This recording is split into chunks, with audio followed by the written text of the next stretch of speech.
Weather today in the greater Cincinnati area. I love you so badly, I could...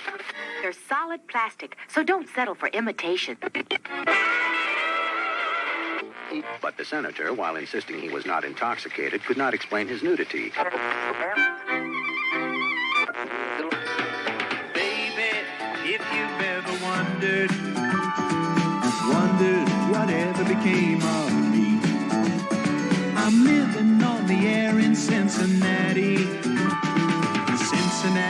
WKRP. Got kind of tired of packing and unpacking, town to town, up and down the dial. Maybe you and me were never meant to be. Just maybe think of me once in a while. I'm at WKRP in Cincinnati.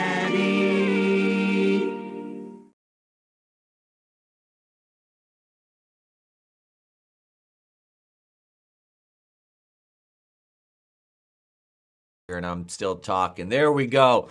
That song really takes me back, man. I love that show. That is going to be my next full series purchase off of Shout Factory.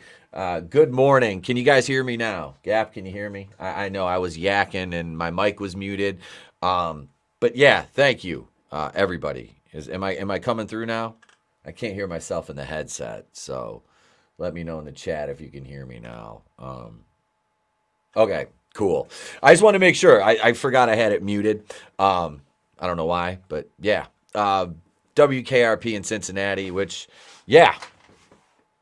I will be down in Cincinnati in a couple days, hanging out with Draven and Goodstuff, and I think we're gonna hit up Justin Proper. I know he's down in that area. What up, Nano? Hail Godzillionaire. I'm going to sing it. I'm going to sing it to my wife and see how long it takes her to punch me in the jaw while I'm driving. I just hit my fucking tooth. But welcome. Man, we had a good show last night. Those of you who were channel members, I don't know if you guys caught the stream or not. A couple of you were, I know Godzillionaire were there. We opened up the firehouse, which is right over here off camera. We opened the firehouse up last night on the stream, and I'll bust that out later for those of you who may not have seen it. I'm gonna order. There's a couple parts that we needed yet for it, which is fine. I was made aware of that by the seller, and for the price I paid for it, what was it? $210 shipped. These things are retailing for anywhere from $300 to $400. And all I was missing is the platform. There's a little disc for the platform up top. And you've got the little trap for the top of the containment unit. And the door pins are, the bottoms of the door pins on each side here, I'll show this, they're broke, which was fine. The guy, the seller told me, and I'm like, that's okay. I looked on eBay, and I've already found new doors. And if you guys didn't see these are he ordered me repro stickers. He's like, yeah, the stickers need to be replaced. I'm like, okay, and I looked at the stickers inside, and some, I know you can't see some of them because it's green, but these are the only ones I'm going to use right here, for the sign. It's just, yeah, these are gorgeous. They did, and here's the, you can't really see it, but this goes on the wall. Yeah, Nano, that's what, Fisk said. He's actually going to, print another base. God damn it. This is the joys of. Maybe I should just break my camera so I have an excuse to get a new one. I'll just break it. That way I'll just be like, look, I had to buy a new camera. I had to. But no, what I'm gonna do is Chris is going to print out another base for the playset for me. So when we pull the Ecto One inside the firehouse and you back it in, it's not just sitting like front wheels on there and like back on the carpet. We'll have like a complete pad to print, set the car on inside there. That way it doesn't get in the way of the trap, the containment unit, which is also inside there. I'll grab that. Yeah, like I said, it's the containment unit is only missing the very top, which when you hook it onto here, and it slides and it drops your ghost inside there, which is really fucking cool. I'd forgotten how cool this thing was. Like, I never had one of these as a kid. One of my friends, I had the Ecto one, all the Ghostbusters, some of the ghosts, but I didn't have the Firehouse. And another place that I was looking up last night was the G.I. Joe Battle Platform, which I had and sold back in like 2017, 2016, just because I sold some of my old stuff to buy Star Wars, because my wife's like, you're not spending your money on toys, like, what the fuck? And I'm like, okay. So I sold some of my G.I. Joe stuff, which turned out to be more valuable than I thought it was, and I got a pretty good price for a lot. I was able to buy a lot of Star Wars stuff. Yeah, that's the Nano, that 3D printer. I'll be taking advantage of Chris's for all that. God damn it, Brutal. Ecto 1 inside the Firehouse. Is that code for Kevin Spacey's on the loose? Good morning, my man. Good morning, Brutal. Good to see you, brother. Yeah, so just kind of break down the rest of the week. I'm kind of waiting to see if anything happens with the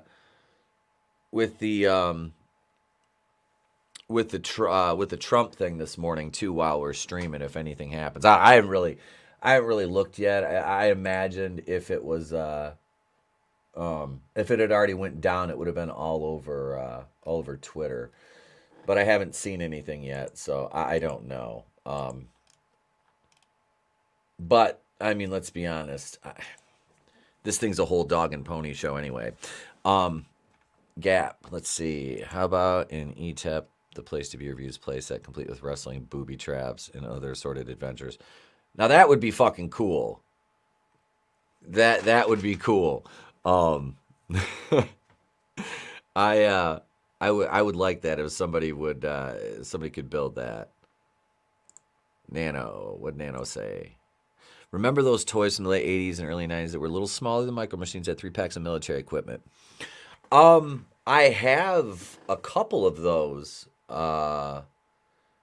They're just a little bit smaller. I've got it's like a little military semi truck with a flatbed towing a helicopter. I think I've got a Jeep, and there's one other one. They're up on. I've got them actually set up with the Godzilla figures. Trey's got. He's got. They're like this tall. Some of them. The Ghidorah one's like awesome. It's like this big.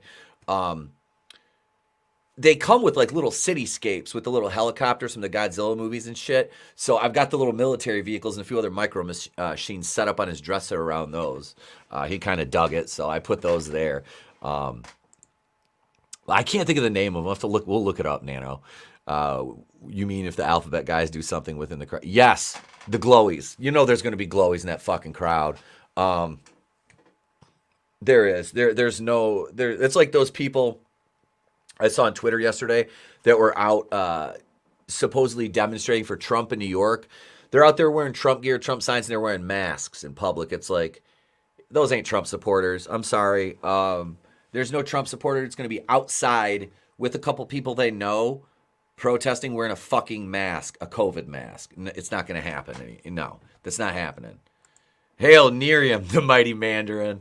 I got my Ben Kingsley on this morning. I don't know. I might have to. I showed the wife a picture of a young Ben Kingsley. She goes, I could see that.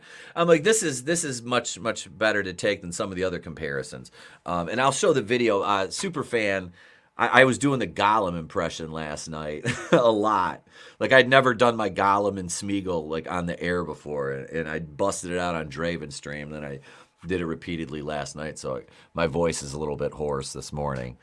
DL wake up with Peter Griffin singing Kid Cudi. Day and night, the lonely loner seems to free his mind at night. That's actually, dude, I used to get stoned to that song all the time. What's up, Katie? Good to see you, girl. Good to see you. I am looking forward to Bonds 2, The Cursed Child. Damn, am I looking forward to that. I'm pretty sure I backed that. I did. I'm pretty sure I did. There's so many books I've backed and just forgotten about, while I'm waiting for, not that you're not going to fulfill, but I mean, there's some of them that's just like, you back them, and it's like, you just like, oh, it'll get, and it's like a couple months, but yours was, I remember you showing me some early work from yours when I got the first one, because you were like, yeah, this will be done, by the time fulfillment, because you just got to finalize things, which is awesome. I'm very, very happy with the product. The first, like I told you, I messaged you right away, and I was like, it's not just because we're friends, but like as soon as I read that, I buzzed through it. I'm like, I need more of this, and that's why I ordered. When I backed it, I ordered another copy of the first one because my father-in-law tried to keep my copy of the first one, and I'm like, no, because I brought it to the house, and I was like, hey, check this out. I was like, one of my friends did this, and he's like, well, this is really good, and he thought I was giving it to him. I'm like, no, but so I ordered a copy of the first one to give to him for his birthday. So I'll be giving that to him, and then I'll order another copy of Bonds 2 and give him it probably for Christmas. So gotta support the good peeps.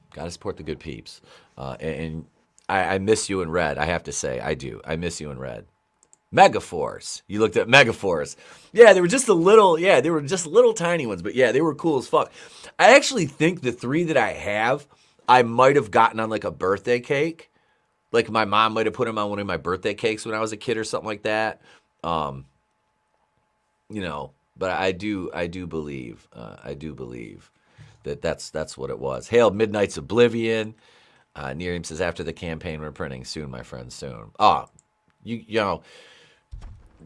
we're really, really good stuff is worth waiting for. You know what I mean? And it's fine. It's fine. Absolutely. No, I've only had, the only fulfillment issues I've ever had with any of the books that I've personally backed, have been rectified by, and that was Stealing Solo. And I got the book, but it was just the mishap with the back cover that Jeff had.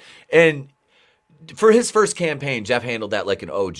I mean, just, hey, it's on me. Everybody's getting new books. He got it fixed, and it was fucking cool. It was a great book either way. So yeah, I'm fucking stoked to get more. Like I said, I can't wait for Woke Busters.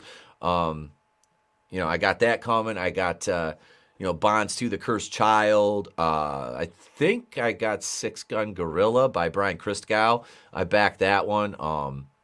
So yeah, I got a couple of them. That are on the way that I'm really looking forward to.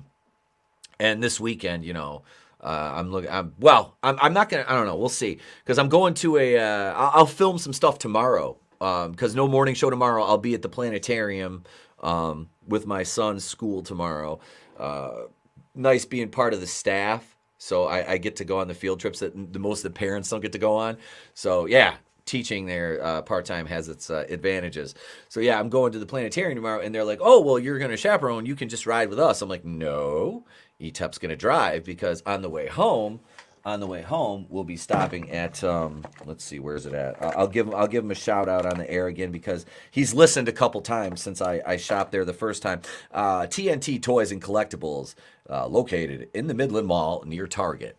Yeah, so we'll be checking that out tomorrow on the way home. That's where I bought my Last Action Hero figures, and tomorrow I will be looking for some more Last Action Hero stuff. Because he had the rest of the run of all the figures that were available.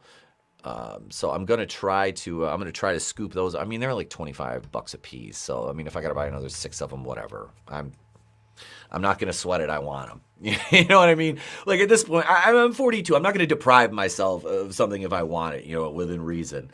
But yeah, so I'm gonna try to scoop those up, and the kid wants a few Motu figures, so we'll do that. But yeah, I'm gonna order the Ghostbusters. There's a few things I'm gonna order for that. Dude, you should hook up with Az and do Hot Toys. They don't like me.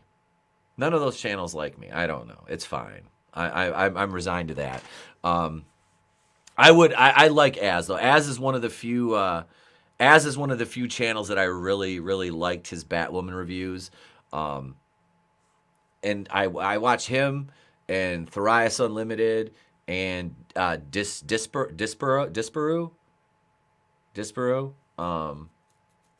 Yeah, those are I watched their Gotham Knights reviews the other day because I put my and that's on tonight. I'll be reviewing episode 2. It will be out a lot sooner. The Gotham Knights review.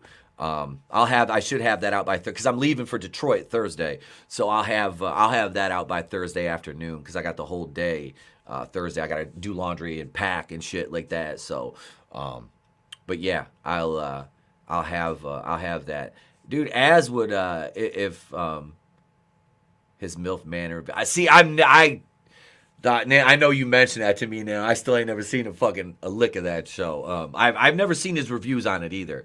I will. Where you dive for lobsters? That would be fun. I'm not a big underwater person, but that would be fun. Diving for lobsters and hiking to an early 20th century lighthouse. Oh shit, cool. There's some cool lighthouses up in the Upper Peninsula of Michigan. Actually, we're doing maybe this summer. Me and the wife and one of her friends who's into paranormal stuff are going to do some paranormal visits to on-site locations in Michigan. So I'll have footage for the Camp Crystal Lake channel over there, which I didn't really want to be on camera on that channel at all. I know I got to get another video out, gang. I apologize. Shit has been so hectic. That's why, like I said, the videos have been sparse the last couple weeks, and I do apologize. But like I said, people have been responding well to the day streams like this, and I don't mind doing this. This is much easier for me to do.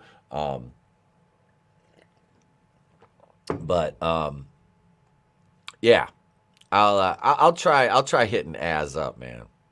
I'll try hitting them up because I do have. I mean, I don't have a huge fucking collection, but I mean, I got a decent collection of toys. I mean, honest to God, like most of my shit, like my Motu, like is up in my son's because we use it, you know. Let's see. What else we got? MILF Manor stuff is great. I need to check. Now I need to check it out. I beat off some MILF stuff on occasion, but like I don't need serial shit.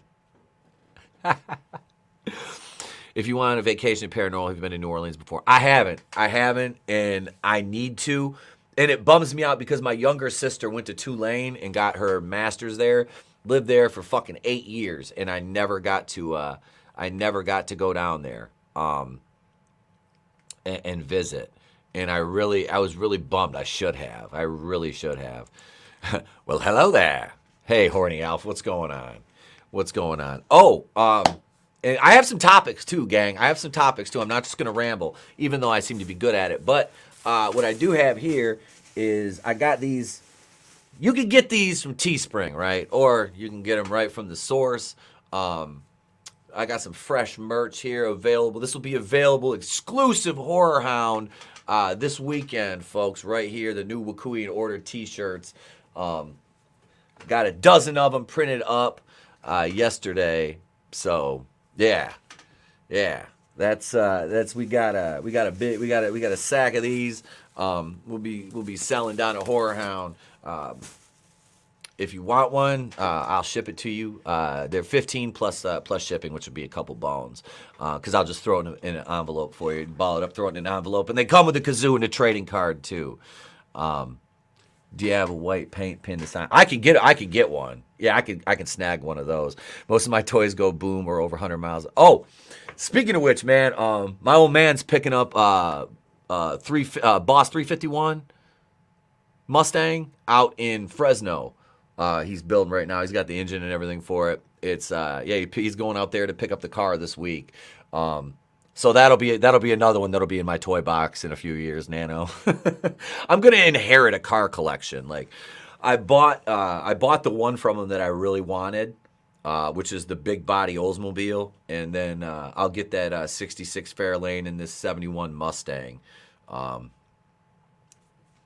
He'll leave those to me. They're both trailer queens. You know what I mean? Like once that Mustang's done, that'll be a trailer queen. I mean, it's dry. You know, you drive them obviously, but you know, on pavement. You know, not where he lives. My dad, they live in the country. You know, he's got acres. He lives out on a. You know, Nano. You live out. You got the country life too. You know, but he's on a dirt road. You know, he takes his Fairlane out. I said, "Do you drive that down your road?" He goes, "Very slowly."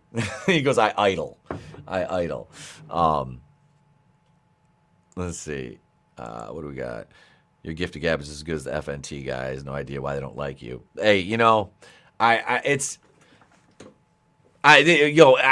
of them probably aren't aware of me, bro. To be honest with you, I've streamed with Gary a couple times. I've streamed with fucking Jeremy. I've streamed with Ryan Cannell, all on Sporky News Channel.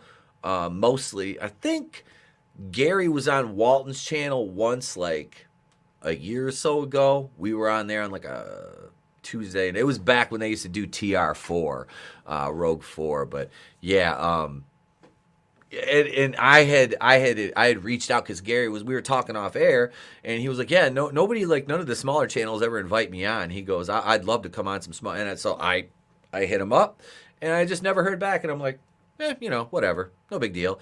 I mean, I had a while ago, who was it? Tug came on our Monday night it was just me, him, and Tony. And it was fun. It was a great conversation. He was really cool to talk to. It was during all the Johnny and Amber stuff. No, we had a good time. We had a good time when Tug was on. Really, really fun. Let's see. I recall seeing you on Spork with Gary and elsewhere. Yeah. It was over on Spork's channel. It was the dump. It was like the Saturday dump edition that we were on together. Yeah, I've wanted to hit Az up for a while. I just kind of wanted to build myself up a little more. I mean, and that's another thing. I'm always hesitant. Like outside of like people that I'm like legit friends with, like guys like Jeff, and I always mention Jeff, and it's not because I'm trying to, glean off him. It's because we're legitimately friends. I respect him, and that's why I don't invite him on all the time. It's like I don't want him to think that I'm trying to, use him to get traction anywhere. It's like I'm not, dude. It's like I respect you, and you're part of the reason why I got back into this game. But no, yeah, Gary's channel just blew up. I mean, we knock it, and I'm gonna be real. Hey, it's the hustle, man. It's the hustle, and like I said, we knock some of the shit, but I understand. I do. It's like the wrestling business, dude. I look at it like that. You reap what you sow, as far as your promotions and shit like that, and it's networking, and a lot of it's who you know. So, yeah, and more power to him. Etep and Az just streamed the Brave and the Bald. I'm good. That would be fun. That would be fun. Let's see. 1,200 plus firearms, 103-foot sailboat, Kodiak Series MLI, Toyota FJ. I said Land Cruiser, 85 SV Mustang. Nice. I'd like to see pictures of your Mustang, bro. I'd like to see some pictures of your Mustang. I'll snag some of the old man's when he gets it back here from the beginning when they start. They're redoing another one right now. It's a few shades darker. The Ford blue. It's a little bit darker or lighter than that. Looks really fucking nice though. They just painted it the other day. And then they're getting ready to do this. The lady that owns like the local, she's got like one of those big ass U-Haul storages. I walked in there when I was moving to rent my U-Haul truck, and I had my Yankees hat on and like a Yankees t-shirt. She's like, thick Brooklyn accent. She's like, shouldn't you be wearing the Tigers? I'm like, nah. It's like I like good baseball, and she was really cool. So my dad went in there and rented the truck to go to pick up, because he's picking it up out in Fresno, so he doesn't have to haul his car hauler all the way from Michigan out there. He's like, fuck that. That's a lot of gas. He says, yeah, he goes, we were talking about cars. I told her while I was picking up, and she's like, you paint cars? And my old man's like, yeah. He says he's got he's going to paint, and him and his buddy are going to restore. She's got an 85 Cutlass Supreme they're going to restore for her, which is really fucking cool. I've always wanted one of those. That or a Monte Carlo is kind of one of my my bucket items I want to scoop. The 85 SVO is the first 2.3 turbo 4 Mustang. Is faster than the Mustang 5.0 the same year. Nice. I'm gonna have to look that up. That was the smaller, more squared off body style, if I'm not mistaken, right, Nano? I want to say, weren't those kind of like the ones in, if you remember Menace to Society? I think Kane like carjacked somebody who's got a Mustang, but it's a 5.0. It wasn't one of those. The Fox body. Okay. All right. Yeah. Those were slick looking, man. My uncle used to have he had a convertible. He had a little convertible. I can't remember what year it was. It was a Mustang. It was in the 80s. It was like mid to late 80s, though. He just kept it in his garage, and when they came up to the cabin, it was just his little, like, putz around. He had that and his golf cart in there, his little convertible Mustang for him, my aunt, to tool around in. in his garage. But yeah, so that's cool. I like I said, I'm not a fucking aficionado, but I do like older. So there's some older cars that I really like. The SVO was the only one. Fox body had the 5-lug rims. Okay, and of course they were Ford, so they were probably metric fucking lugs too, weren't they? Oh shit. Let's see here. Have we had any movement on the Donald Trump front? Has there been any?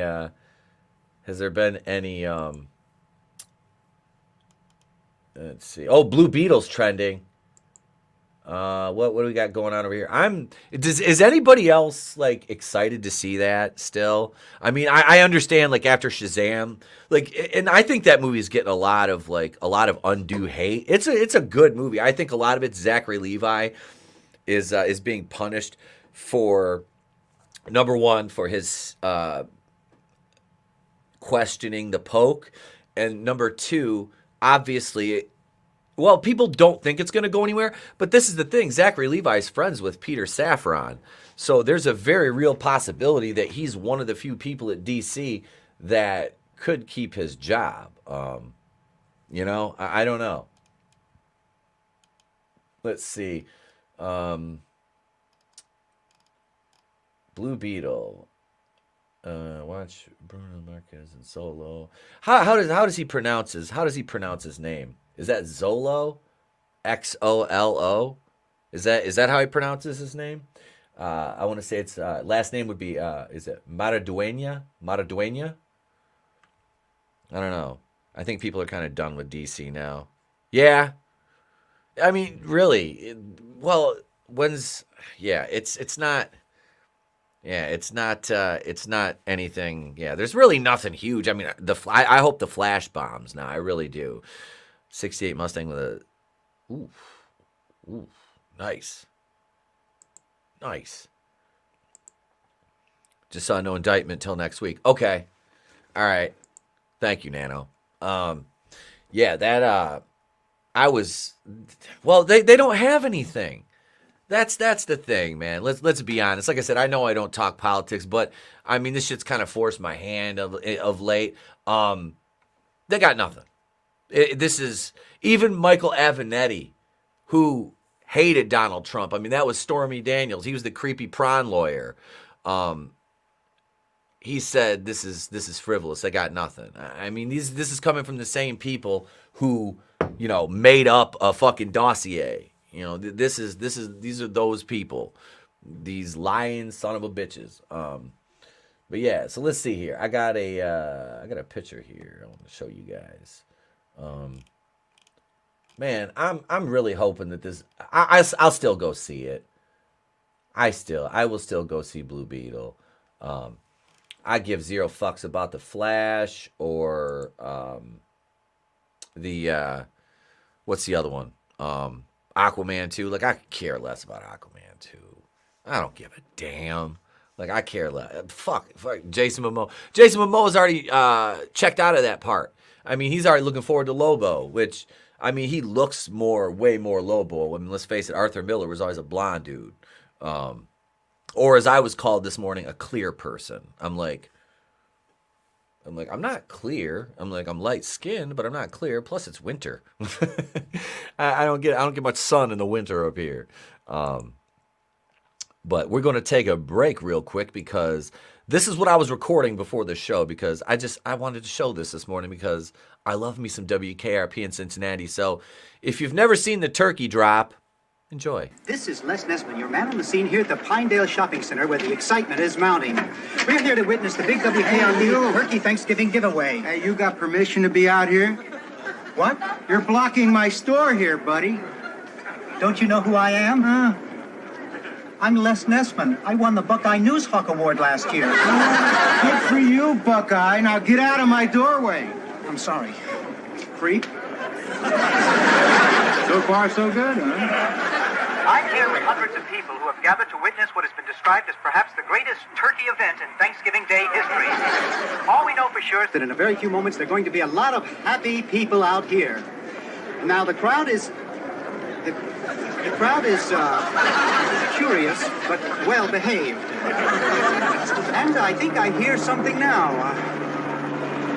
The crowd is moving out into the parking area. And, oh yes, I can see it now. It's a helicopter. And it's coming this way. A helicopter? It's flying something behind it. I can't quite make it out. It's a large banner. And it says, Happy Thanksgiving. From W.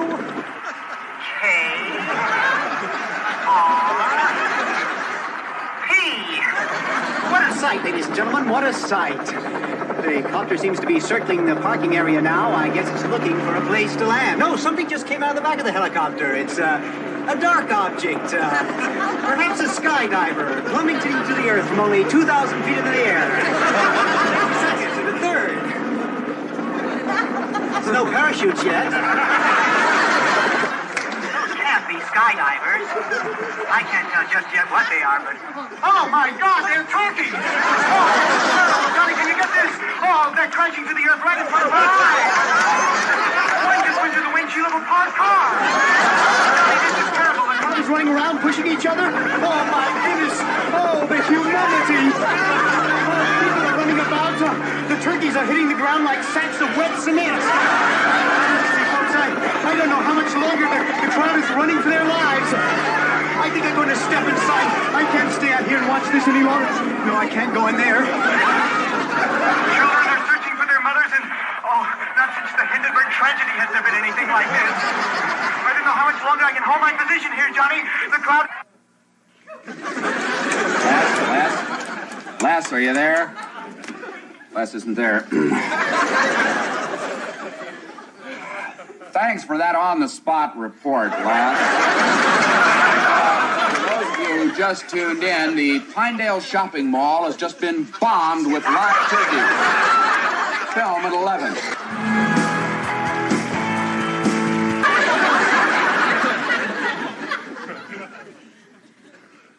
As God is my witness, I thought turkeys could fly.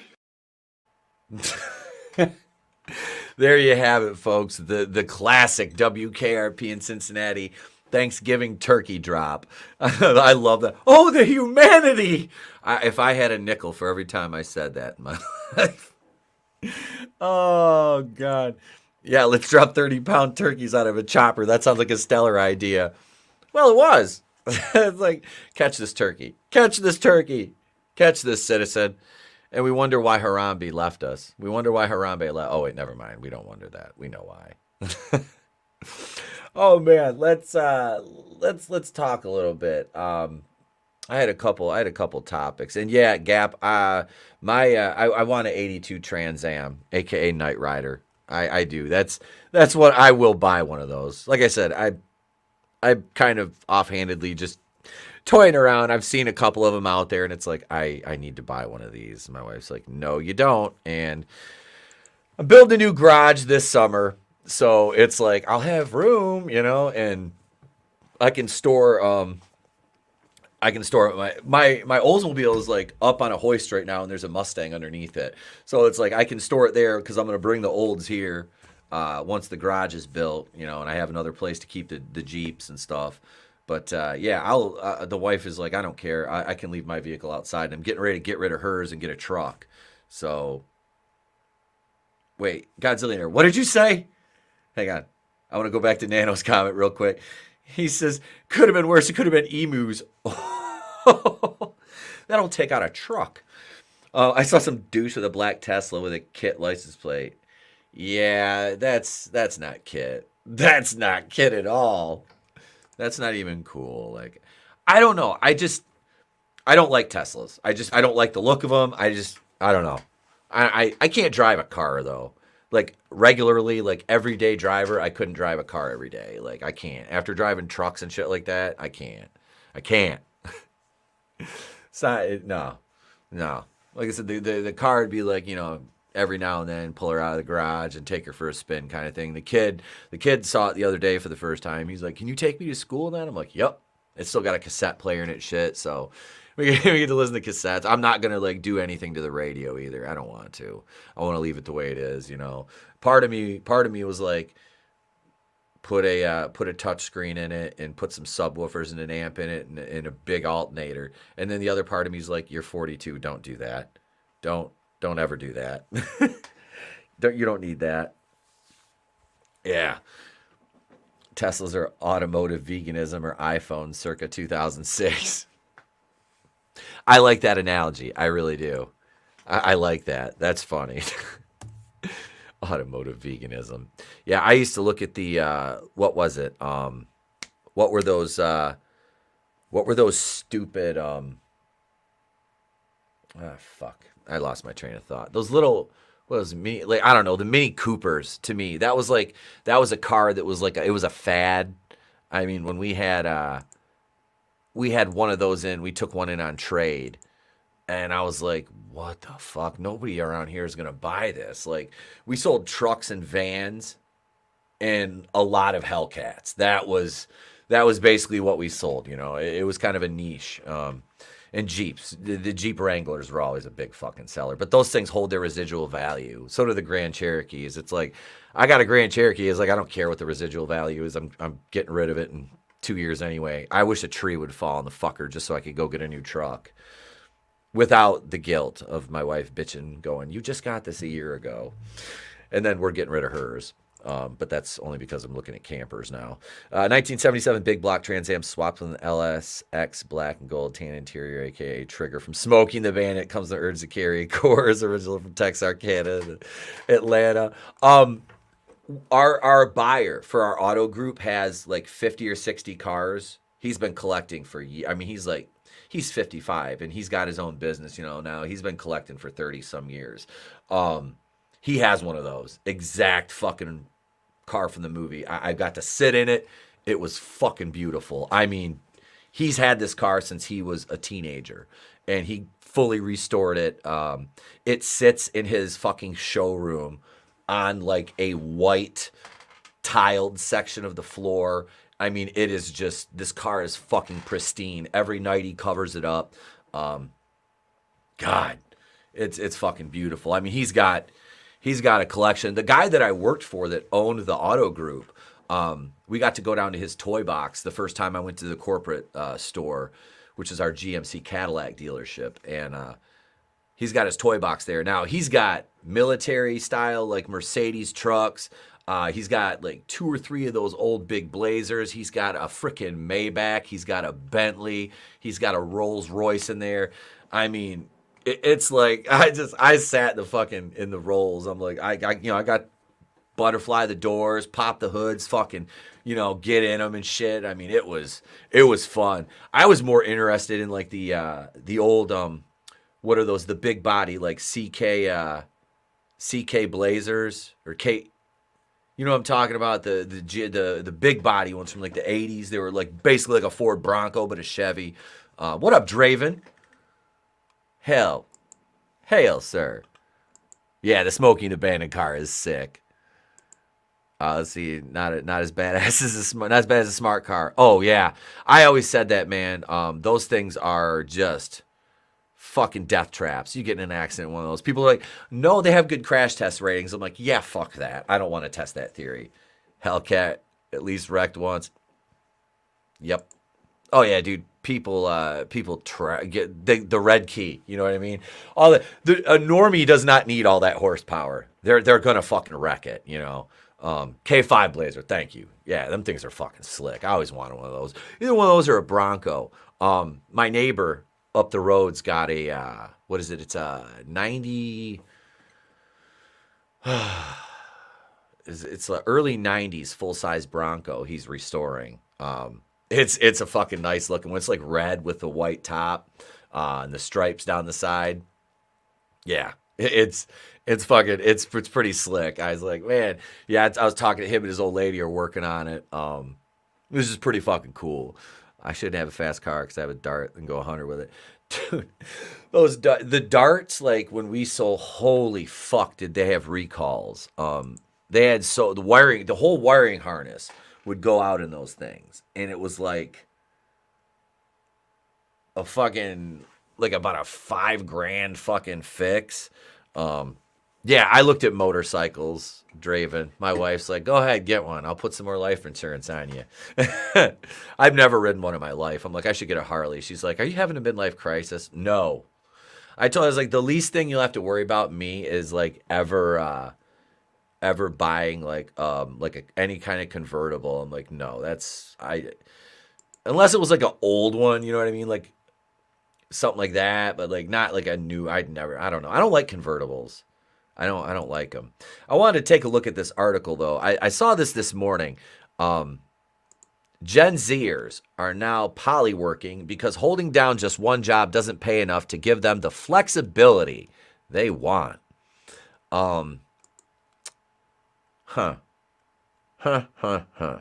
So multiple jobs, not out of necessity, but for career flexibility. Yeah. You know, that's we'll dig into this. Yeah, the electronics on it suck. Typical Dodge, the electrics always go to shit. Yep, I knock on wood. I never had any issues with my Ram trucks. Never had any fucking issues with those. That was one thing I was always lucky with. None of my newer Chryslers or anything like that. The wife's Grand Cherokee had a few issues when we first got it, and it was in the shop for like, what was it? I don't know, maybe 2 weeks. Like after it had like 50 miles on it, which kind of sucked. But it was all the chip something. It was that one wasn't electric. Now come to think, I think that was a. I can't remember exactly what the fuck was wrong with it. All I know is the fucking thing wouldn't start. But that was the only issue I've ever had with that. Mine, I haven't had any troubles with. I just want to get rid of it because I want another truck. Toys are still cheaper than a Harley or a midlife crisis car. Yeah. Oh, I know it's the same company, bro. I worked for them. They paid my check for a long time. Yeah. That's why I couldn't. Like I said, I was trying to think. I was like, no, it was the wife's Grand Cherokee we had the trouble with. Don't buy a Harley, buy a BMW motorcycle. One of my customers one of my General Custers, his last stand. No, one of my customers had a Beamer motorcycle. It was nice. I can't remember what kind of bike it was, or what model, because I don't know shit about them. But it was a nice bike. Ram split from Dodge. Yeah, back in 2009. They're their own brand, but they're still under the Chrysler umbrella. They were going to sell it off during their financial issues. That was why they made Ram a separate brand.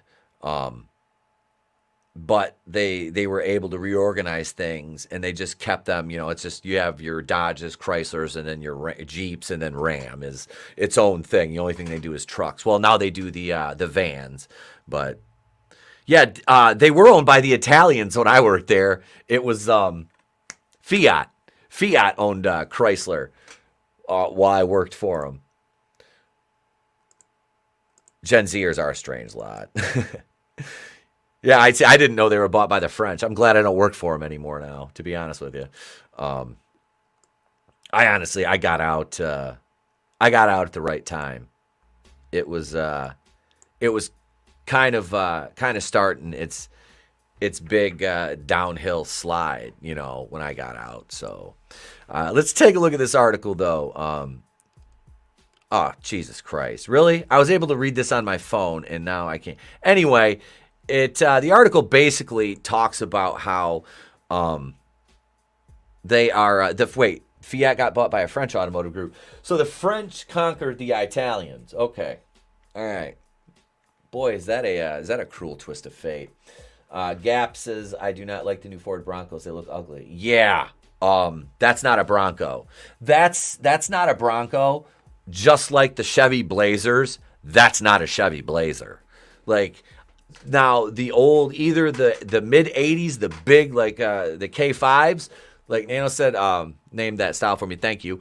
Or the late 80s to early 90s, the smaller square body Blazers. Like, I had a lot of friends that like trick those out, like drop them and put fucking some rims on them and shit. I'd like to, that's another one just for fun. They're not even that nice of a vehicle, but it's just a nostalgia thing, and it'd be cool to restore one of those. Yes, they are, Nano. That's all they did was copy that design. And while we're talking about cars, like my father-in-law I've talked about, he's a paraplegic. He's been in a chair for 20 some years, and he has to get like the van because he drives. He has to get the big handicap accessible vans, and he has he's always had Fords, all right, but they have like a roof over where he parks outside because he can't park in his garage because his garage is just basically like a hangout and like woodworking shop. So, my mother-in-law, they live in like the suburbs. So she parks in the street, and he parks. They've got like a cover for him to park under. And like he has trouble with his vans because the lifts always cause a lot of strain on the electrical systems.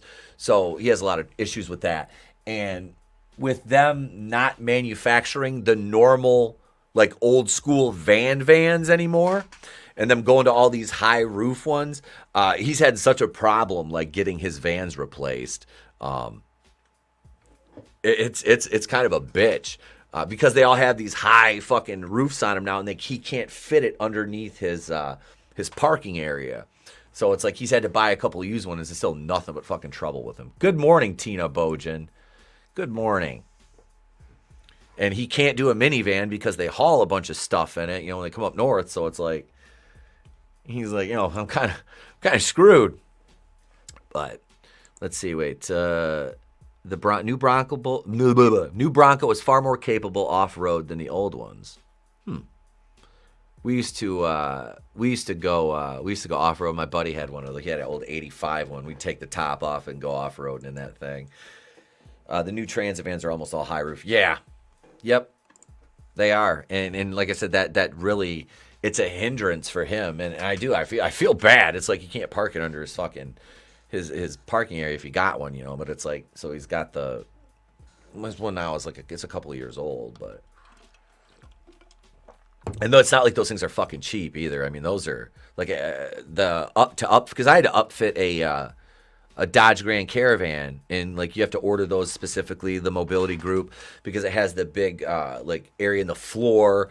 You're talking like thousands of dollars just to upfit those.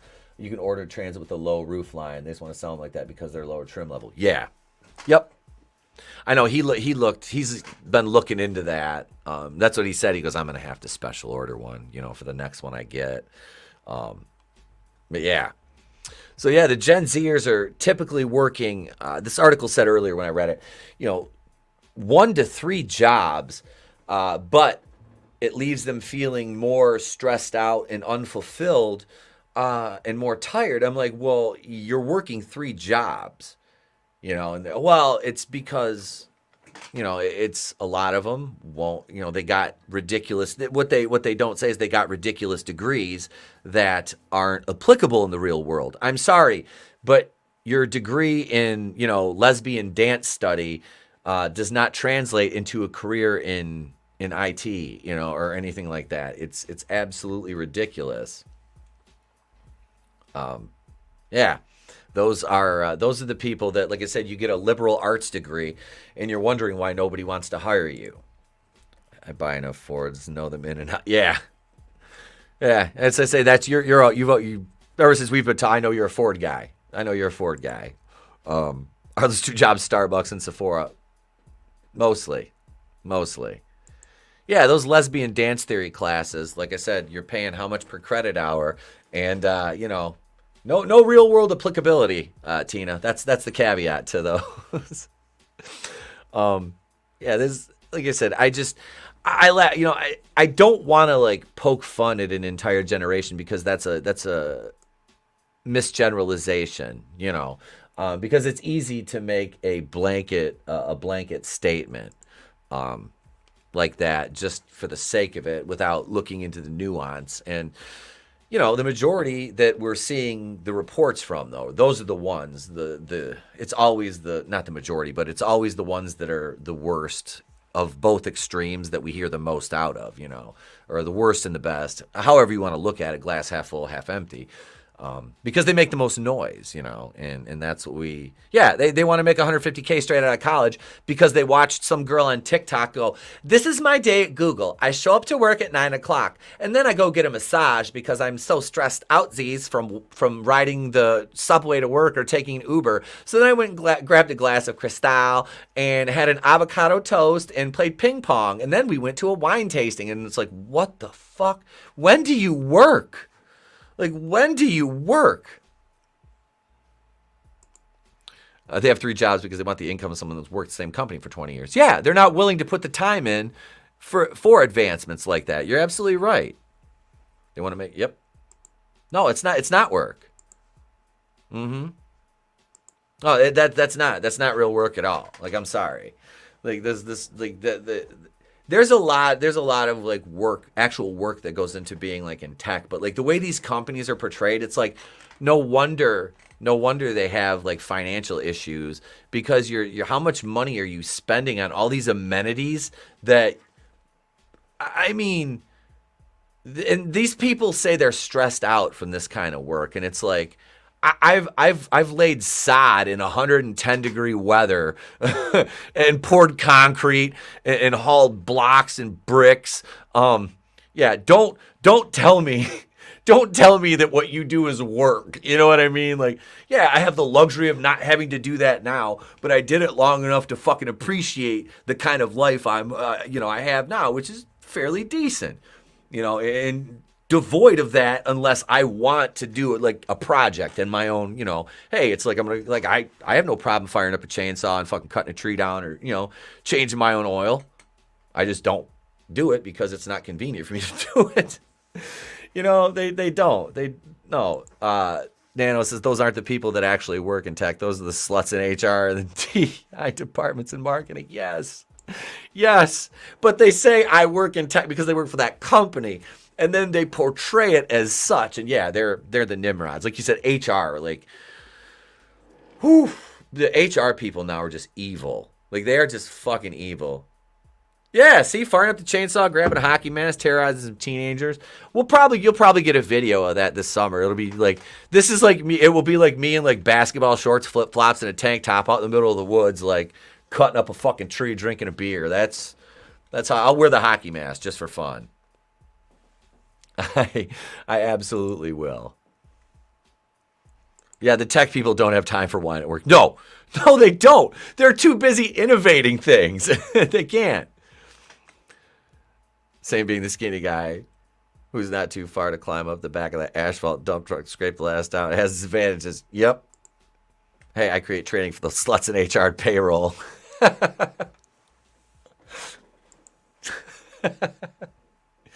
And you know, that doesn't make you culpable with the HR sluts though, Tina. So you're good. And now Tina comes in and chat. How dare you?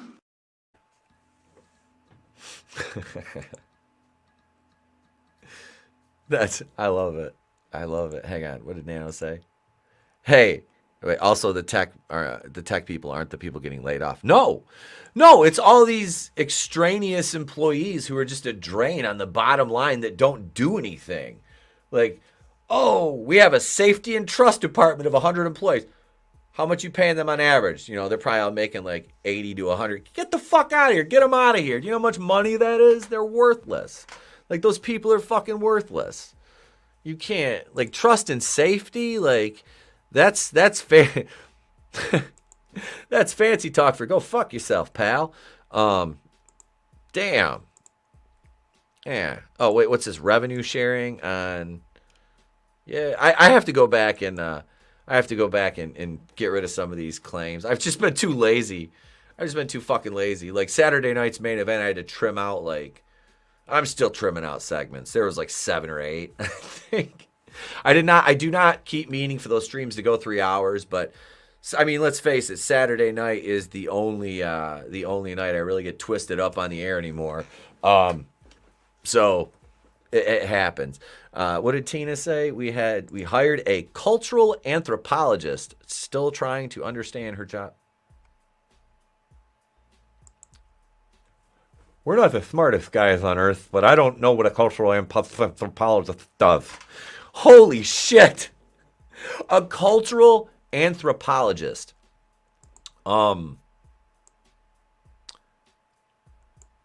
That is an interesting job title. I mean, I'm kind of miffed at that. Like, hang on a second. Let's look this up. I just want the exact and I hate Google. I said, what does a cultural, and the first thing, let me just share this right now. Let me just share this. Okay. Here it is right here. This is the first result. What does a cultural anthropologist do? They study how people who share a common cultural system organize and shape the physical and social world around them, and are in turn shaped by those ideas, behaviors, and physical environments. Cultural anthropology is hallmarked by the concept of culture itself.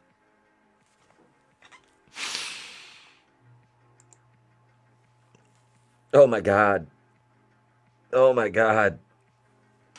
We're fucking doomed. We are fucking doomed, ladies and gentlemen. Cultural anthropology. I got to get in on some of that.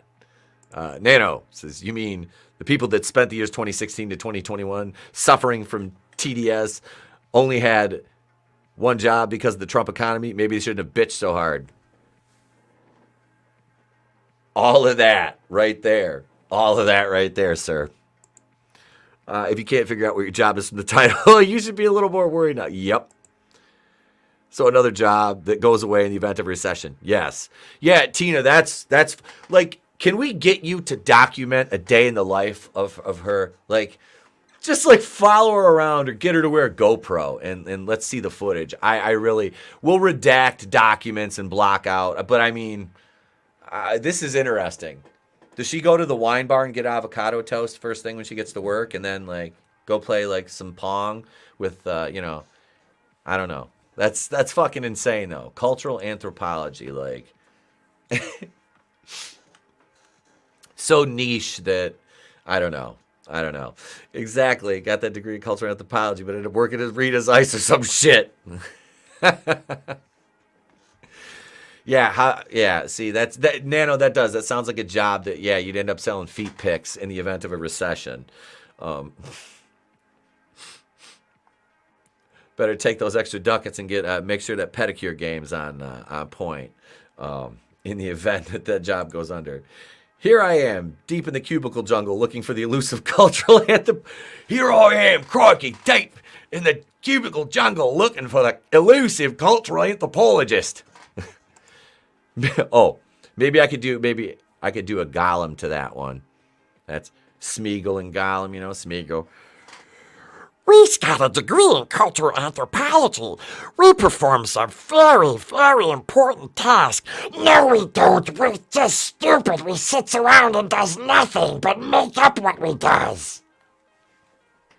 I don't know. I'm workshopping it. I'm workshopping it right now.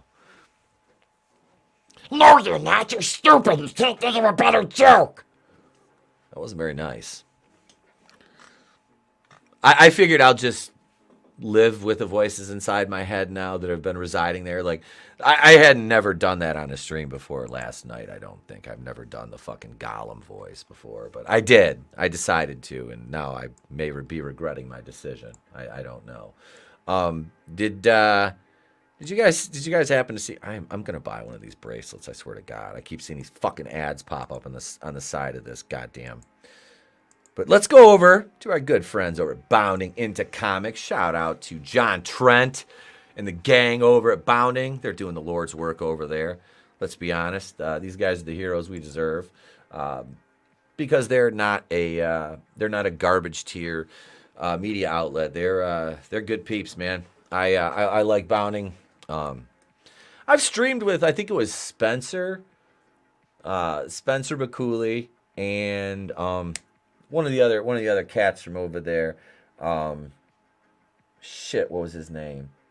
Fuck, I can't remember his name right now. Good peeps, man. Good peeps. I've always enjoyed hanging out over there on the streams when I've crossed paths with them guys. Disney's live action The Little Mermaid star Halle Bailey torpedoes her own manufactured representation narrative. This came out yesterday from Spencer.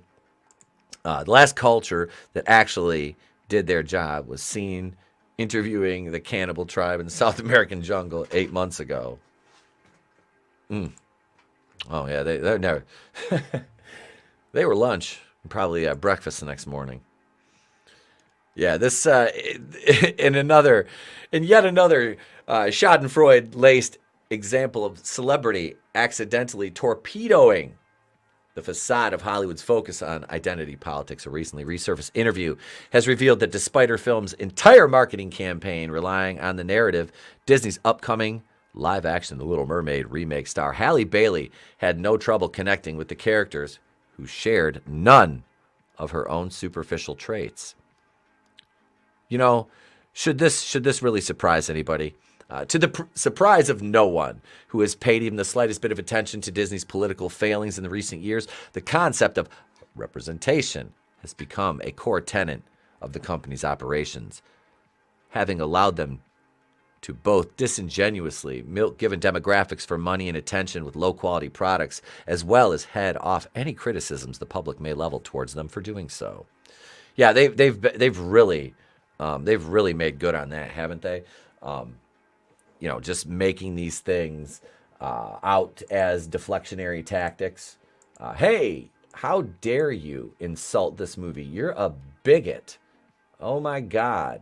I cannot believe that you said we shouldn't have race swapped this character. That just means you're racist and you hate black people. No. That means you're making a severely subpar product propped up on the identity of the lead actress solely for the sake of trying to extract money from a community that you otherwise don't care about, is exactly what you're doing, Disney. Nano, I'm just to the point where Little Mermaid was a swap. Yep. Yes, it was. But see, the race swaps only don't matter when the door swings one ways. You know, shut up, Whitey. That doesn't matter. You're just a racist. But what if we make a fictional black character white? They piss themselves and freak out, and it's racism, and it's called that's cultural appropriation. But because it only goes one way, you know, you can't talk about that. You can't talk about the shootings that are in the South Side of Chicago. What, every weekend, right, Tina? 20 to 30, 40. Crime went up under Lightfoot. She got the first mayor to get voted out for re-election in 40 years. But if you talk about that kind of shooting, you're a racist. But if you talk about a white person committing a act like that, that's fine. That's the narrative. You stick to that, you stupid racist. That's what we face on a less severe, shall we say, a less, life-altering level, the entertainment industry. But it's all deconstruction. We know it's all Marxism. These people are cultural Marxists, deconstructing everything that we believe in to demoralize us, to make us more easily controlled. That's exactly what they're doing. These people have been playing the long game. They've been doing this since the 60s. And here we are. And you've been called a tinfoil hat wearing conspiracy theorist. Well, the problem is all these conspiracy theories have come true right before our eyes, all to fruition. It was true all along, and you were shocked, shouted down and mocked for, pointing out the obvious. When Redacted hangs out at the office, she's not slacking off. She's looking for ways to better connect people with technology. As a cultural anthropologist for ADP, she asks questions to determine what brings human insights and observations together. She asks questions to determine what brings... Okay. Ooh, that's the straw that would break the camel's back. Cast Michael Cera as George Washington Carver or something and watch the world burn. Yup. Oh, there would be... It would be hell. It would be hell on earth if you did that. That would be like they can race swap Anne Boleyn, Vikings. You know, I mean, we have black Vikings.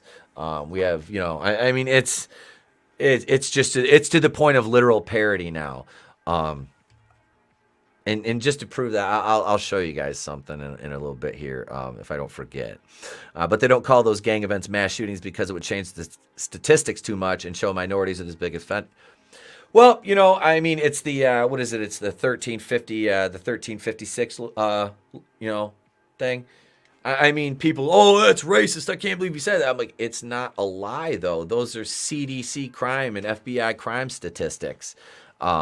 That's the way it goes. I mean, you can't ignore that just because it may paint an entire group in a negative light, you know, and it's based on region, it's based on demographics, and yeah, those numbers don't lie, you know, and that's the way it is. Yeah, it does. It changes the narrative, you know.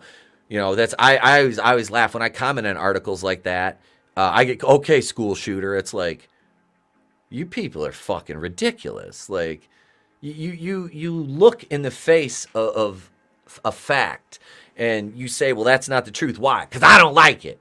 Oh, okay, cool. Well, then that just means you have the rationalization skills and mind and cognitive abilities of a fucking child.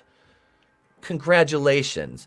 You know, now please tell me more about how you guys ran the entire world, but somehow lost control of the entire world, and then, you know, you are where you are now. That's my whole response to this entire argument, is just like, okay, so you tell me, you know, what was it when your own people started? You know, never mind.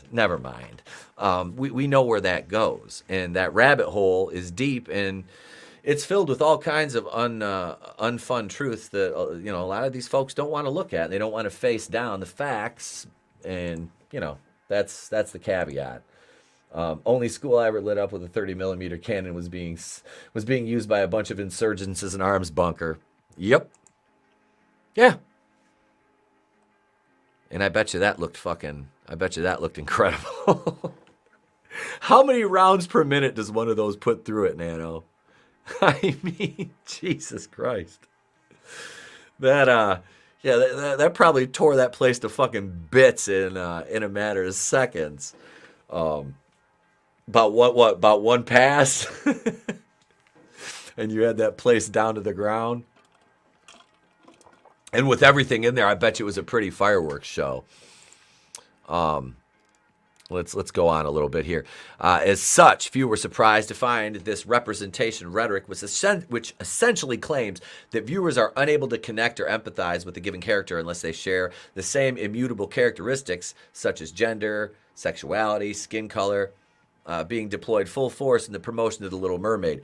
Speaking with Variety in her first major interview after being cast in the role, Bailey asserted that her appearance in the film, just as a race-swapped version of Ariel, was culturally important for black audiences because she wanted the little girl in me and the little girls just like me who are watching to know that they're special and that they should be a princess in every single way. There's no reason they shouldn't be, she continued. That reassurance was something that I needed. Asked how she was able to weather the racist backlash to her casting, this being yet another narrative manufactured by the company in order to shield their upcoming cash grab from legitimate criticism of its poor production standards, Bailey said it was her grandparents who gave her the confidence to push forward. It was inspiring and a beautiful thing to hear the words of encouragement telling me, you don't understand what this is going to do for us, for our community, for all the little black and brown girls who are going to see themselves in you, she told Entertainment News Outlet. What seeing a black princess would have done for me, how that would have changed my confidence, my belief in myself, everything, she concluded. Things that seem so small to everyone else, it's so big to us. Bailey would further promote this narrative during a later interview with the fashion magazine The Face. Reflecting on the backlash to her casting, the actress opined, I know people are like, it's not about race, but now that I'm her, people don't understand that when you're black, there's this whole other community. It's just so important for us to see ourselves, said the singer/actress. As a black person, you just expect it, and it's not really a shock anymore. Does anybody else find this terribly offensive and rather stupid and small-minded? Nano says, I'd like to point out that the sub-Saharan Africa pretty much stuck in the pre-Iron Age before the white man came. Came to Africa. Yes, they were. Yes, they were. Didn't Disney make a Black Princess movie in the early 2000s? It was the original story with new characters. Why didn't they remake that? Dude, I don't even know. I don't even know. But they did, I believe. Hey, Sheila, what's going on? Good morning. Good to see you. This is just fucking ridiculous, man. This is ridiculous. You can't just sit here and keep making up these straw man arguments. It's just fucking stupid. Like, nobody's buying what you're selling anymore. Like, I don't get it. I don't get it. But Disney will just keep on with the garbage. Just keep on with the bullshit. Just blah, blah, blah. Look at these. Oh, my God, it's so racist. How dare you, you dirty bigots. You know, look. I mean, the whole fucking thing is, you don't need to race swap characters if you're not a talentless piece of shit. Oh, I'm sorry. You want to homogenize everything, boil it down, and just throw it out to the lowest common denominator, Disney? Well, you know, maybe audiences want you to try a little bit harder, you know, and not use bullshit fucking antagonistic marketing tactics to try to sell your subpar product to the smooth brains and the normies. That's the problem. That's the problem. It's Disney. It's not us. Let's see. It says, as recently highlighted by YouTuber George the Giant Slayer in his recent video, why Hollywood woke media is dying, Disney on life support. Bailey would make a seemingly slip of the tongue during a separate interview given to the publication for their YouTube channels, This or That feature, wherein celebrities are asked about their preferences between two given options relating to such topics as food, music, and movies. Asked by Variety if she preferred Disney's original 1989 animated The Little Mermaid to her own live-action version, Bailey asserted, "Oh my gosh, this is really, really hard one, because the animated version has always been so special to me. Since I was so small," she further gushed, "I mean, it's the reason I would swim. I would be in the pool feeling like I'm the animated version of her. And so today, the dream comes true with those live-action versions," Bailey concluded, which is so super cool. Of course I'm going to choose mine because I'm like, what? And also, I guess during the reshoots, it was kind of a big thing because she couldn't swim. That came out. I can't remember which publications, but I don't think she could swim. They were talking about her not being able to swim, which I know, stereotype, but I mean, maybe she can't, you know, who knows? And that was kind of a problem for during some of the scenes. I'm like, They race swap solely, so the reason to blame yeah, they do. That's exactly why they do it. That's exactly why they do it. Watch all these Little Mermaid critics. Oh, absolutely. What about? You know, that's the way it happens.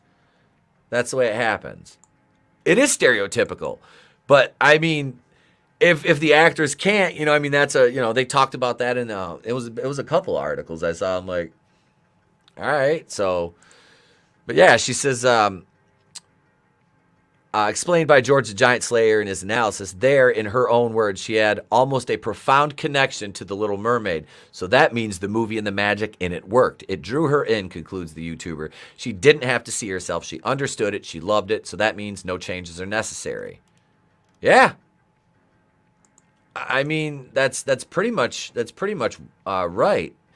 You know, I mean, if you don't have to, I mean, if you identify with the movie, if it reaches you on like a profound emotional level like that, and you know you connect with it like you should, then yeah, the movie has worked. You know, the magic of the movie has worked. It's connected with you. And I mean, I know I'm not the only one, but I mean, I fucking love Blade. You know, it's like I didn't ever fucking be like, damn, you know, Blade is awesome. But he'd be even better if he was white. Like, what the fuck is that? Like, dude, Blade is a badass character. Like, Denzel in Training Day, man. Alonzo, that motherfucker was bad. I was like, this dude is a bad motherfucker. Like, I love the character. I'm like, just that it would be so cool to be able to like operate with that level of just like zero fucks given and just be that gangster, like, and not even fucking, think twice about it, But I'd be like, man, I'd rather the character be white so I can enjoy the movie more. Fuck no, the movie's bad as fuck. It doesn't matter. It doesn't matter what color the character is. It's the writing and the acting that brings you in. So if it's a good actor, but Hollywood, it's Hollywood. Wait. Brutal says, sounds like she was inspired by a white character, which unravels the narrative like a cheap sweater. Yep, it does. Can't swim, but she rocks the thong bikini while she whistles, while she twerks. What about liberals? Why do you care about a make-believe cartoon character being race changed? Also liberals. It is important for little black and brown girls and boys to see themselves represented. Thank you. Thank you. Wesley Snipes is the only Blade. Yeah. Yeah. Mahershala Ali, while, good cottonmouth, you don't need to play Blade. And I heard that he had problems with the script. There's going to be a lot of problems with that script because I don't think they can do this movie right. I really don't. I don't think that they have the capabilities to do this movie. I don't think the writing's going to be good because I don't know. I thought I heard they were going to try to do it rated R because Deadpool's getting an R, but I don't see this working without Wesley Snipes being in it. Yeah, Blade is an R-rated franchise. You can't dumb that down. Gap says, okay, this is where I'm gonna stick to the source material. End of your sentence. Come up with your own shit. Yep. Also, Blade. Yeah. That it's rated R. Needs to stay rated R. Blade is DOA. Oh, beyond a shadow of a doubt. There's no way that movie comes out. I mean, no. It'll either get downgraded to a series, or they'll do what they did with the Marvels and try to make it some kind of stupid team-up movie, I think. Wait, did you guys see the D&D movie preview? Is somebody just getting into the Dungeons & Dragons, game right now? I saw I was like, oh, they're making a movie, right? Because I watched the cartoon as a kid, which I saw them at my local Walmart. They just re-released toys from the original cartoon, which I was kind of like, should I buy these? But I didn't. I saw the trailer for this, and I heard the comments of, I think it was the writers, that said they like to emasculate their male characters, and I'm like, oh, and then Chris Pine's in it. I'm like, oh, this is going to be a shit show. This is going to be a fucking utter shit show that they're going to push out there. And God knows, Wizards of the Coast is already having enough problems with their D&D shit. I know I showed the picture of my D&D setup I have outside the studio, and so it's like, you've got the 5th edition. I'm like, I know. But I knew nothing about the game, outside of minor things, going in. My kid wanted to start playing, so I'm like, okay. He saw it, he kind of liked it, and he wanted to try it. So we went all in, got all the stuff. And like I said, complete novice, I just Googled it, and it was like the 5th edition came up, and I ordered that, and then I ordered all the battle mats, and we got minis, and yeah, all that fun stuff. So I got all the books, the Dungeon Master's Guide, the Player's Handbook, the Monster's Guide. But yeah, I got the first campaign set up. Like I said, we've had it set up for a month now. We've got players. We just every weekend something comes up, and this weekend, like I said, going to Horror Hound. So and like I said, I know a couple of you just joined the chat, so. We do. We have these available for sale now. Not Teesprings. I had these printed locally. Yeah, we got the T-shirts here. The new Wakuian Order T-shirts. We got large through 2X right now. If you want a smaller size, you have to order it from the Teespring one. But yeah, the D&D trailer. I don't think that movie's gonna do jack. I think it's gonna be a dumpster fire. It's not like there isn't a ton of African mythology. that could be adapted into films as long as it's written by two white Karens. Cough, woman king, cough. Yeah, that really got me. Was why is nobody saying anything about this, that this movie was written by two white leftist females? It's like, this is the fictionalized account by two wine fucking ants. Like, what? Dungeons and Drag Queens. Yes, Godzillionaire. Completely agree. Completely agree, my man. I think I had one more. I think we had one more topic I wanted to hit before we wrap it, and I go eat some lunch and get ready to record the rest of the day. I've got another 4 hours before I got to go pick the kid up. So, D&D movies have always been shit. How many movies have they done? I don't know. I guess I don't. Like I said, wasn't really ever into it. I only knew about the old cartoon from the 80s, you know, that really had nothing to do with the game whatsoever. It was just there. But there was two. Okay. Yeah, I never, like I said, wasn't really looking, never really looked too much into it. Here we go, right here. This one. This is funny. Marvel Studios veteran Victoria Alonso exits. We talked about this a little last night on the show, and you know, this is along the same lines as saying when Kathleen Kennedy is finally ousted. Oh, Kathleen Kennedy, the one that doomed Cox says is going to be fired every single day and has for, what, 6-7 years now? Yes, but today's the day. Who's going to replace her? You know, it's a case of you're better off with the devil you know. That's just, yeah, it's a, I was doing my Victoria Alonso impression last night. She was, I just made her sound like J-Lo from She's like, how dare you fire me, Bean? You can't fire me. I'm the president. Some black chick will replace her. Yeah, but she'll have to be like either Troon or a lesbian, you know, like Corinne Jean-Pierre. Because apparently just being a regular, they can't just say, you know, a regular black chick anymore, because that doesn't check enough boxes for these folks that are in charge of all the box checking. What about? She's got to be more diverse than just a, you know, you just, okay, let's see, she's black, white, or other. All right, black. Okay, that's not enough. That's not enough. What else you got? You're like, I identify as a man. Okay. Anything else? I am mildly autistic. Okay. Back status. That's basically that's like HR hiring now. I swear to Christ, I could never fucking go to work for any place with any kind of corporate structure. They would look at my social medias and be like, holy fuck. You're an ultra right wing MAGA fucking. I'm like, what? No. Black woman to lesbian. Yeah, it's KJP. KJP. They gotta have KJP.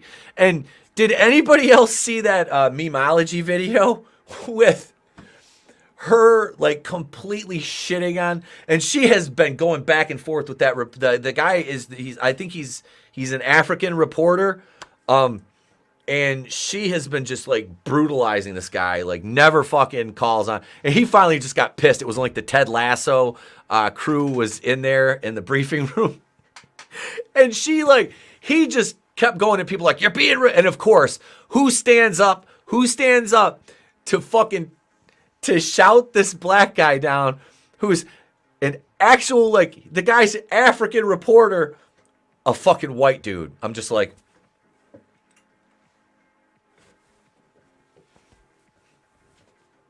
just on behalf of like, but I'm like, this guy's obviously a white leftist, so I'm like, yeah, please continue, fuckface.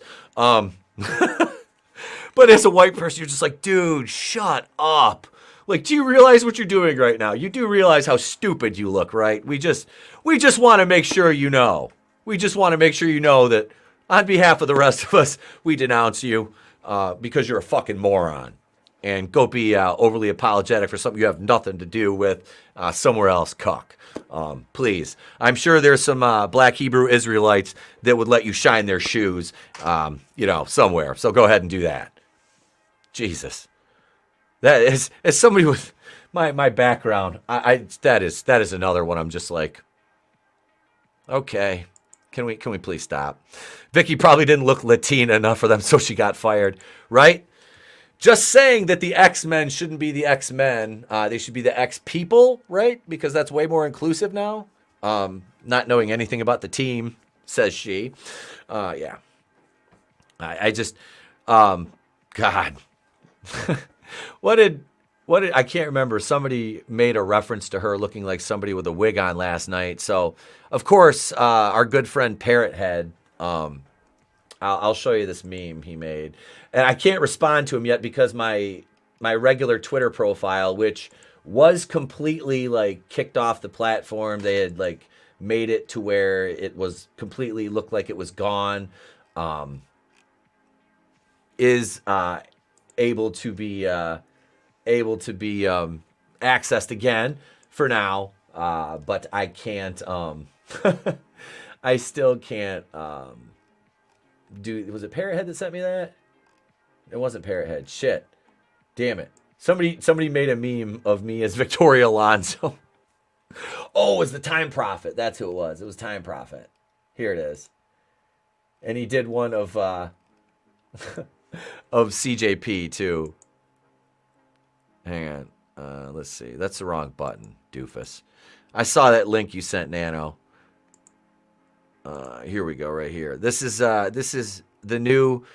I'm the new chief at Marvel. I'm Etep Alonso. That's fucking terrifying, and that's me with my wig on.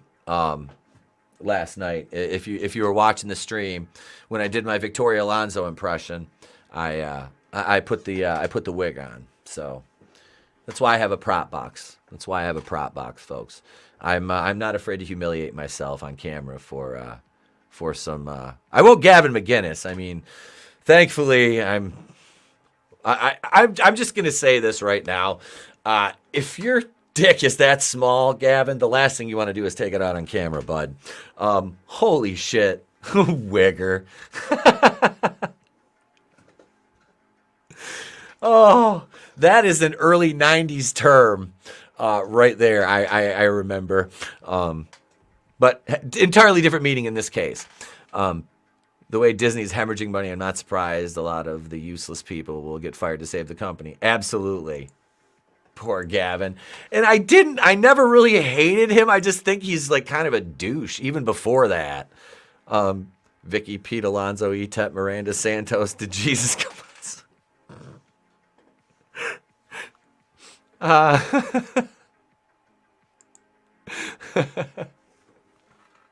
So yeah, there's me as Victoria Alonso. I'd like to say thank you to everybody for tuning in this morning. You guys fucking rock. Thank you for hanging out for a little bit with me. About 90 minutes. That's all. Because like I said, I got some videos. Didn't Gavin? Yes, he did. I'm fairly certain he basically just pegged himself.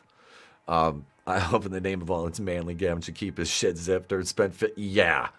So the joke I always make is my wife didn't marry me for my wallet or my thick head of hair.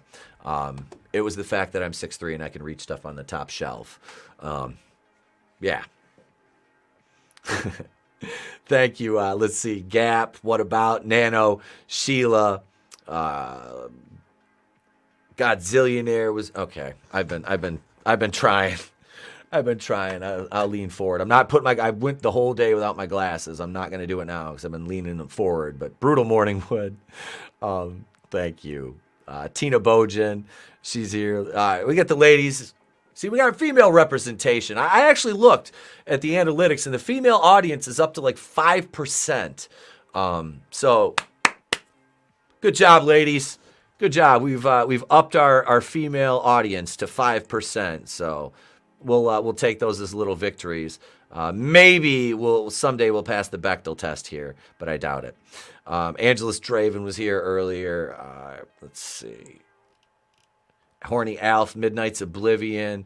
Yeah. Thank you guys. Nerium, Katie was here. I am so looking forward to Bonds too. Thank you and Red just for being awesome fucking people and good friends. I love you guys. Yeah, thank you. Thank you. I do. I appreciate y'all hanging out. What about, I need to DM you. We have not ever, I don't think we've ever streamed together. And I've been subscribed to your channel for a while. I'd like to hook up and stream, man. Which is 4.9%. The most YouTube channels. Hey, man, I try, like I said, if people think we're just like a bunch of misogynists, we're not. Like I said, this is why I laugh when I get called an incel. I'm like, I've been married for like almost fucking 15 years. I have a kid. I may not be the prettiest motherfucker, but I'm sure as hell not ugly. That's confirmed. My mom says I'm cute. Anyway, big shout out to mom and dad because they're actually listening sometimes. Guys, have a safe trip. And everybody in the chat, you guys are fucking awesome. Videos on the way. Gotham Knights review episode 2 will be out by Thursday before I leave for Cincy. What else do we have? I got some other movie reviews. I'm working on a Wrench stream panel. I can do that. I want to do a member stream and have some more, like, because there's a lot of channel members that come on the channel. I want to do some more fun stuff for the channel members. We might actually do like a members only day stream, just once or twice, do something like that. But yeah, you did have a large number of lesbian viewers during your Batwoman reviews. I still do, actually. There's a few of them that I'm still friends with on Twitter they're just awesome. So yeah, it's they're great peeps. It shows we're not bigots. We're just assholes. Okay. But thank you, everybody. I appreciate it. You guys are fucking awesome. I do. I enjoy doing this.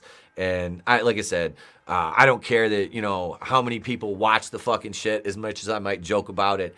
It's the ones that do, and maybe we make you laugh. Maybe we make you smile. Maybe we piss you off. But hey, we gave you something that day. So that's all that matters. And on that note, we'll go out the same way we came in. To WKRP in Cincinnati. I'm Etep from the Place to Be Reviews. I've been here with all you. If I don't see you, have a great day, a pleasant tomorrow, and I'll catch you on the next one. Weather today in the greater Cincinnati area. And love you so badly, They're solid plastic, so don't settle for imitation. But the senator, while insisting he was not intoxicated, could not explain his nudity.